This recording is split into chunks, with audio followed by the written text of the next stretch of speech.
Hello, welcome to Legal Action. My name is David Siegel. Thanks for joining us. Today we're going to be talking about divorce and family law. Joining me as always is my co-host, Jesse Barrientes. Jesse, how are you? I'm doing fantastic, Dave. How about yourself? I'm doing well. Beautiful evening.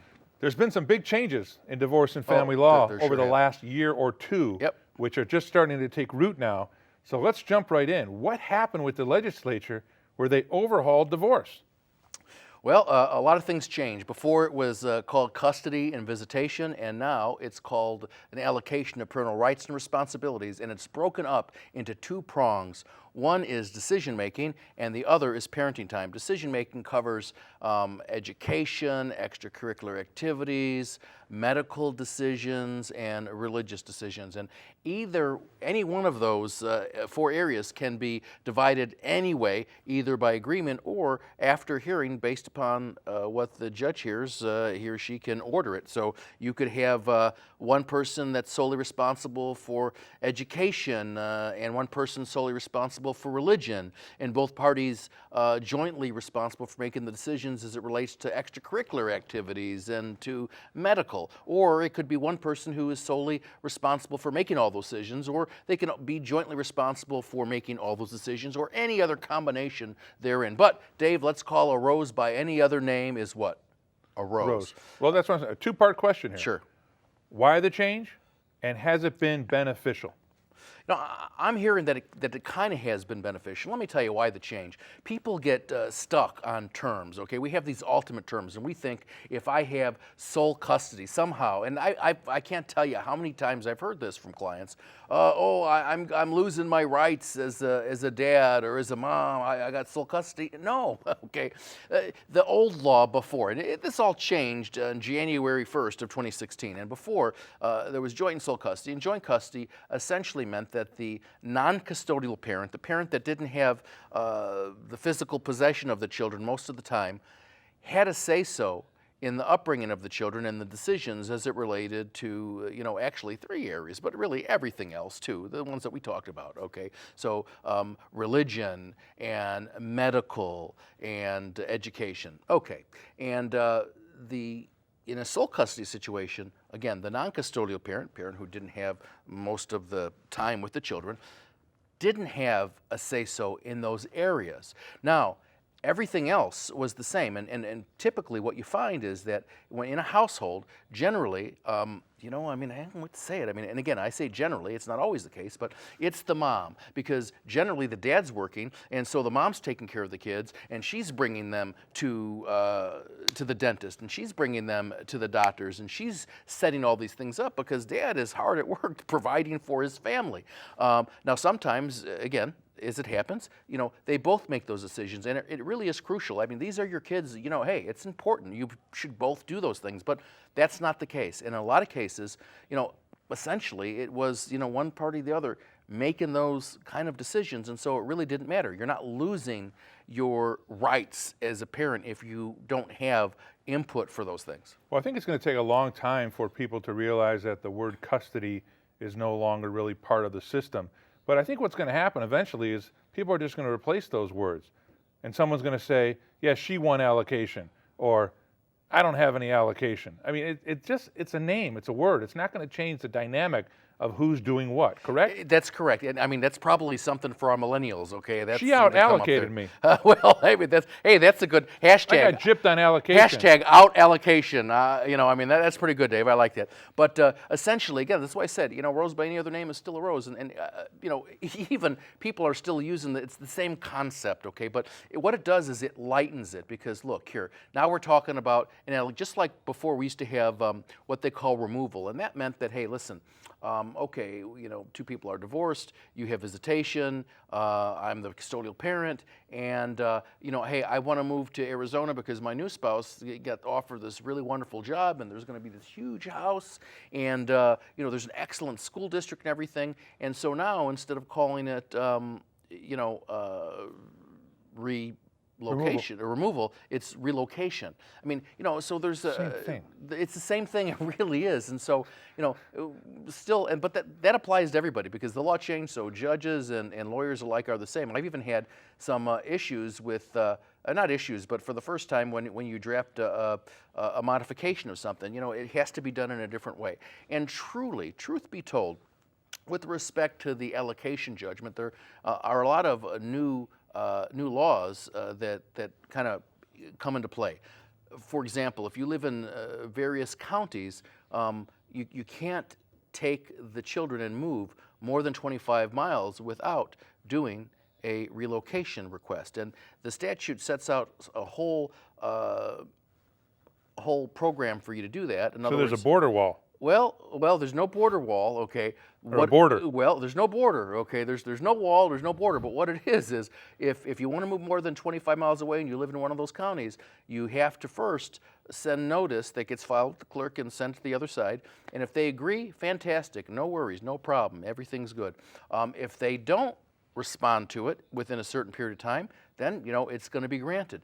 However, they can respond to it in a period of time, and then that's where you have your litigation. What's going to happen when you go in for something like that is they're going to send you to mediation. I'm a mediator as well as a guardian ad litem, and a mediator is an attorney, doesn't necessarily have to be, but generally they are, with specialized training.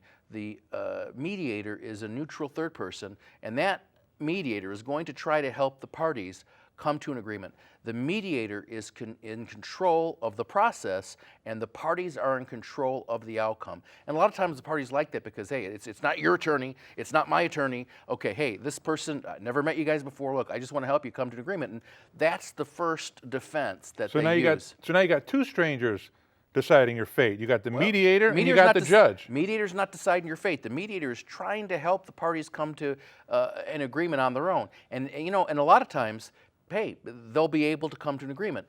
And I hope so. If they don't, they don't. I mean, obviously you have to pay the mediator too, and it depends upon what county you're in, depending upon how, what the pay structure and everything is. But hey, that's the first. And if not, that doesn't work, then a guardian ad litem can be appointed. Guardian ad litem is, again, an attorney who has specialized knowledge and does an investigation and reports back to the court on to what that person believes is in the children's best interest. Now, there are three other things. I don't necessarily know that we need to get into them. There is a child rep, and then there is an attorney for the child. And that kind of, the child rep is kind of in the middle. The attorney for the child is just like an attorney for one of the parties, and the children are that person's client. Generally, they do that with older kids. I think the important takeaway is for people to realize that it's just not the two litigants, their attorneys, and the judge. There's a lot of other people that get involved, and it's expensive. Yes, it certainly can be, because if you're going to pay the mediator, okay, both parties, and they're going to allocate it depending upon the resources or depending upon what your initial judgment says, right? And a guardian ad litem is going to have to be paid for his or her time, and either that person will do a written report or they won't. It all depends on the unique circumstances of the situation that is before the court. Okay, let's talk about something here, Jesse. There's the judgment, which has the allocation part encompassed in there. Sure. I've seen a lot of these recently. Have you seen one of mine, Dave? They are voluminous. Yes, they are like a Bible. There is so much in there. You'd have to go read it for several days to know who's responsible for what, who's not. I don't know about that exactly. I will agree with you that it's voluminous. Does that make it better, or does that make it more difficult and more litigious in many ways? Well, the more situations that you cover, the more you try to head off. Now, no judgment, I don't care who drafts it, is going to cover every situation that is going to come up in the lives of these people, okay? Sure.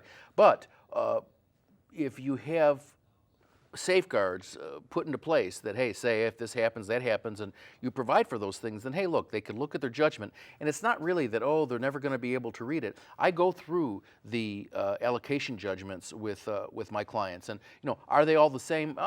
Kind of, but it depends upon the unique situation and what the agreement of the parties are. All right. Are the judges reading these agreements in their entirety before they sign off on that order? Well, it really depends on where you go, what county. Cook County. Cook County, you know what? And that would depend upon the judge. But I think that what's going to happen is, kind of need to explain, and the judges are going to look for specific things like, okay, first of all, what is the general basic of the allocation? They're not going to go through this, 30-page document, all right? But they're going to want to know what's the basis, the basic terms of that allocation judgment. Who is going to be designated as the residential parent? Now, the only reason that you have a designation as a residential parent is because other laws haven't caught up. So for schools, it has to say, I'm the residential parent in order for me to be able to register that child for school. But here's the thing, in the allocation judgment, what it says is even though somebody's designated as the residential parent and the address goes in there, that doesn't give me an advantage in a subsequent litigation to say, oh, well, I'm the residential parent, and so that takes care of that. And that's what was happening before. That's kind of lighten that up, but you have to do that for, again, for school law in order to make that happen. You have so many other things in the allocation judgment that the judge is going to look at. He's going to look at, hey, what the address is. I mean, make sure that, okay, we had our county and, because again, there's certain counties, if you're within those places, it's 25 miles to be able to take your child to move without permission of the other parent. There are some jurisdictions, and I've come into some judges where they want a copy of the allocation judgment before they're going to sign it and they're going to read it. Okay. Let's talk about something that hasn't changed by the new statute, and that's the division or allocation of property. How does that work between spouses that have acquired things during the marriage, now have gone their separate ways? One spouse might have contributed more towards an asset than another. How are things divided in the court? So we talked about our allocation judgment. Now we have our either marriage settlement agreement. Hopefully you guys are going to come to agreement. And truth be told, most cases end up settling. All right, it's better for the people to have a vested interest in it and to come to an agreement than to have somebody else make a judgment that neither party is going to like. Now, one person may like it more than the other, but pretty much both parties. In fact, that's how we know that it's a good decision. When both parties don't like it, it's a good decision. Okay. It's a perfect decision. Perfect decision. And so you have a marriage settlement agreement, and so it really depends on the unique case and the circumstances. It depends upon what the parties make. It depends upon the assets that they have, the debt that they have. It depends upon any premarital assets that they have. So where's the equality? Is there equality in the division? Sure there is, and that's the whole purpose. The whole purpose, and again, it's a divorce. It's to allocate the assets and the liabilities in an equitable fashion. Now, what does equitable mean? Does it mean 50-50? Sometimes. Does it mean 70-30? Sometimes. Does it mean 80-20? Could. That doesn't sound sometimes equitable to me. Well, let me tell you. Suppose, Dave, and the courts are able to take into consideration non-marital property. And just for our folks at home, generally, and again, I just say this generally, everything acquired during the course of the marriage is marital property. And the same rings true for the liabilities for the debt. Anything acquired during the course of marriage is marital debt. Now, we have exceptions with dissipation. If I spent $10,000, I took my girlfriend to Las Vegas, okay, well, it's not for a marital purpose. And, we talk about dissipations. That's a little bit beyond our show maybe. But with that accepting, so generally, that's kind of the way that things work. Now, if I have property that I own, let's just say, for example, I came into the marriage and, I had $1 million in stock and I never commingled it, I never transferred it, and it's just in my name and everything else. I don't need to do anything to maintain it. It's just losing, gaining it. I had that before the marriage. Okay, that's my non-marital property. That's not subject necessarily to equitable division. However, the court can take into consideration the amount of that property in order to distribute the marital estate. So again, as I said, everything acquired during the course of the marriage goes in this one pot. Two become one, Dave, all right? As it says in the Bible, and that's how it is in the marital estate. Okay, whatever you make, whatever I make, that's what goes in there. Or it could be that even after we're married, I have an uncle or an aunt or grandpa or grandma or mom or dad who has passed, and they left me, not my wife, but me, an inheritance. And it could be anything, 100,000, 200, a million, whatever.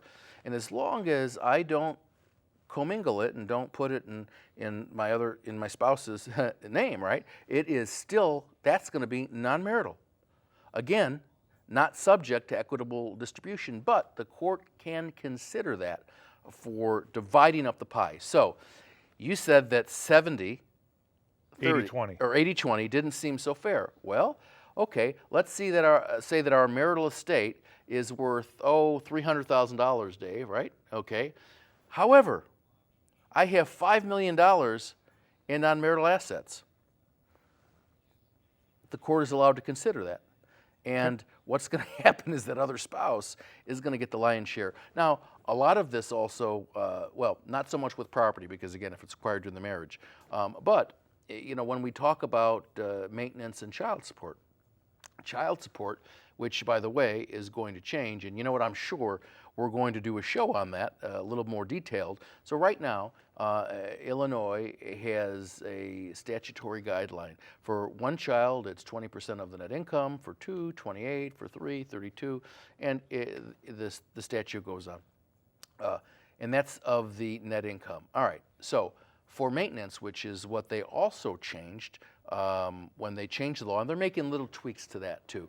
And it's going to be changing. We're going to see them cleaning some things up, that unintended consequences, and just making things clear. So for maintenance, a lot of it depends upon, first of all, the court has to determine whether or not it's a maintenance case, and how long the parties have been married, and if they've been married long enough and the court decides it's a maintenance case. So what will happen is the court will take 30% of the payor. Payor is the person who makes payments to the other person. 30% of their gross, and they will take 20% of the non-payer's gross, subtract them, and that's going to be the maintenance. However, we also have to take into consideration any type of child support that the person receiving the monies, the payee, is going to receive, and that gets put in there. A lot of matrimony attorneys have programs that take all the guesswork out of it and make sure that you have the appropriate amount of taxes taken out of it, make sure that the people get credit for any exemptions, the dependency exemption, and all those things, because that could decrease the amount of tax liability. It sounds like the court should be appointing a CPA instead of a mediator or a guardian ad litem. I'm glad you mentioned that, because under the new law, the court can appoint financial advisors to help. They weren't able to do that under the old law, but they can now. And sometimes you have a situation where parties aren't playing nice, and you come across that. I come across that all the time. And so, based upon the petition of either party or even the court can say, okay, you know what, you guys are having problems. Nobody's putting the money in like they used to, and they're not doing and paying the bills. Okay, guess what? I'm going to appoint this person, this professional. You're going to pay all of your money to that person. They're going to pay all of your bills, and then they're going to give you essentially an allowance. But guess what? You're going to have to pay that person. There's also parenting coordinators too that the court can appoint in situations where the parents just get into, there really shouldn't be a reason to have to appoint a parental coordinator. Those are your kids. You're not going to use them like pawns. You're not going to do things and talk badly about the other party just to hurt them and to make them look worse in the eyes of your children. That is a horrible thing to do, and it just hurts the kids. Do you think some of these laws and capabilities of the court will eventually have a chilling effect on marriage? As it is, we've got people that are not getting married to the same level that they married in the past. Children out of wedlock is getting more and more common. They would, of course, still be subject to the family law system. But do you think the marriage in it as a whole is being chilled on some of this? Well, Dave, I think that if they made it as difficult to get married as they did to get divorced, that probably would happen. However, people are going to fall in love. They're going to want their special day. They want to get married. I've heard some of the same reports that people aren't marrying like they used to, but there's a whole lot of reasons for that. People are waiting. They don't, people don't want a responsibility of even having children, and that's okay. That's a personal choice. But you know what? People are always going to make babies, all right? And so we're going to have that again. Kids out of wedlock. But again, the law, I believe, is going to evolve. It just we're going in a direction. The whole purpose of that is to try to change it and to modify it so that it keeps up with what's equitable and with what's right. Okay. Another governmental issue with divorce and minor children is the parenting class. Can you talk about that? Sure. In order to get your dissolution completed, dissolution of marriage, all the counties require you to take a parenting course, which is about a 4-hour course. It depends upon where you go, depending upon the cost.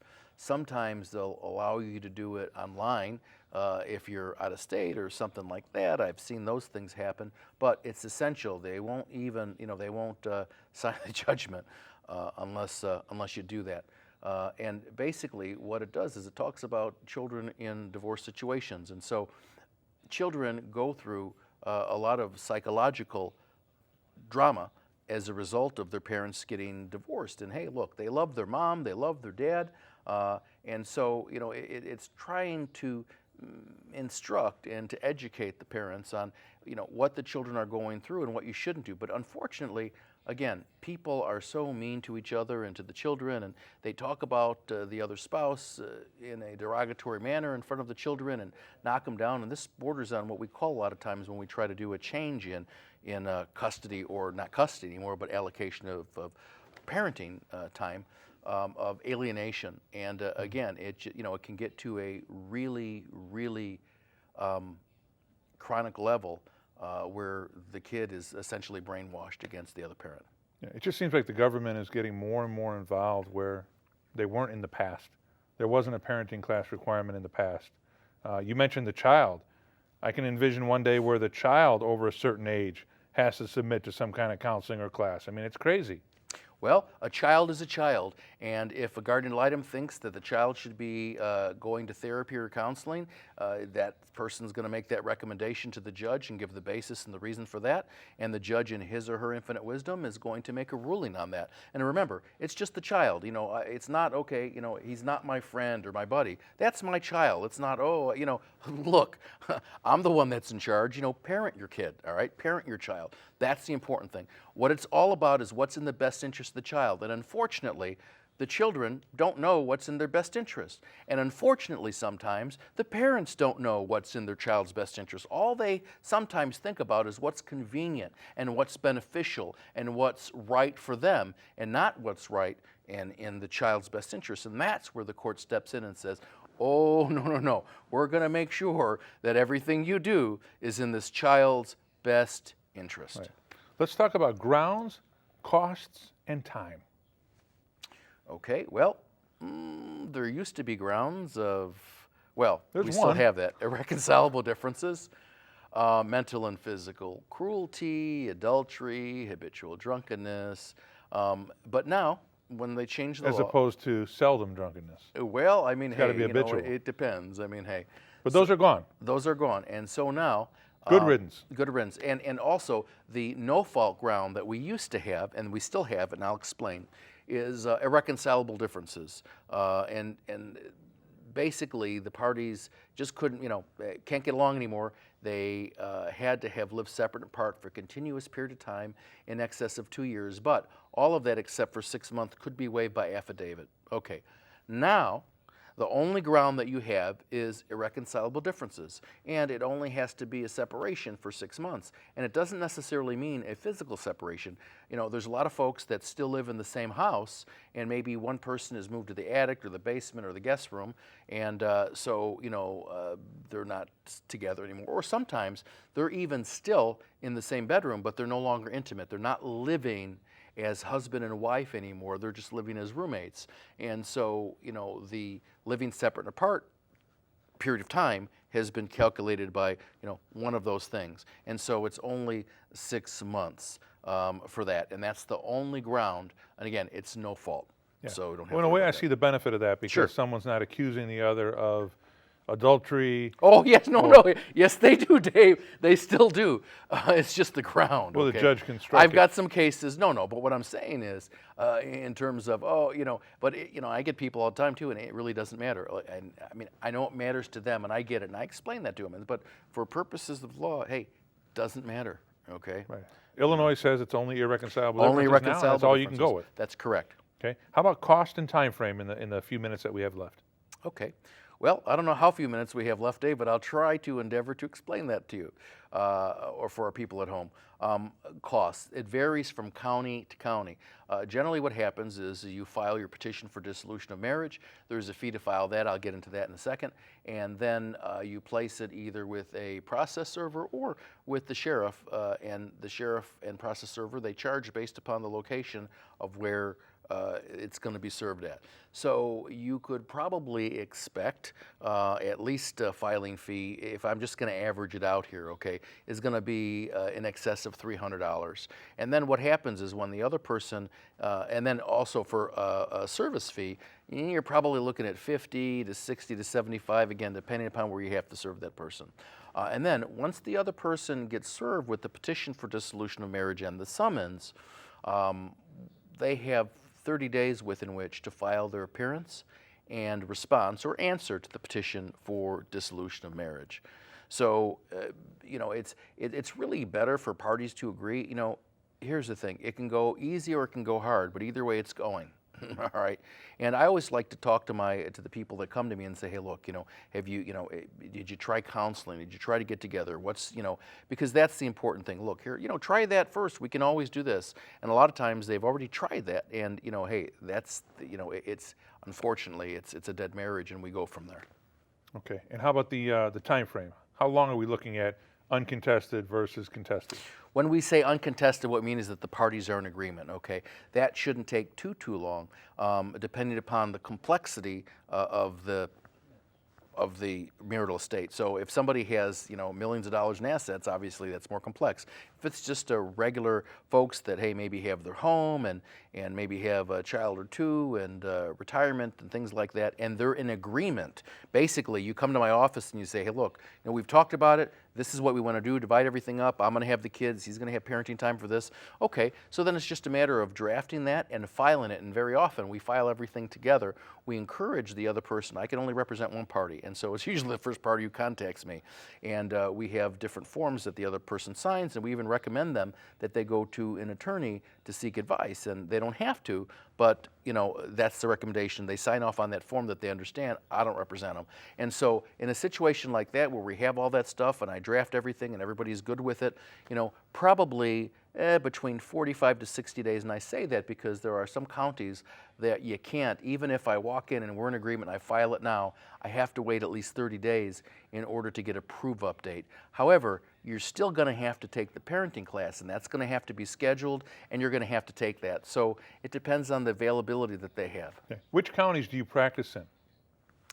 I practice in DuPage, in Kane, in Will, in Kendall, in Grundy, in Cook. I've been to Lake for very special clients, and to Dundee or DeKalb, again, for special clients. I try to, you can't really do it all. Right, but it sounds like you cover a very diverse area, Sure and do. you're willing to handle it in all those areas.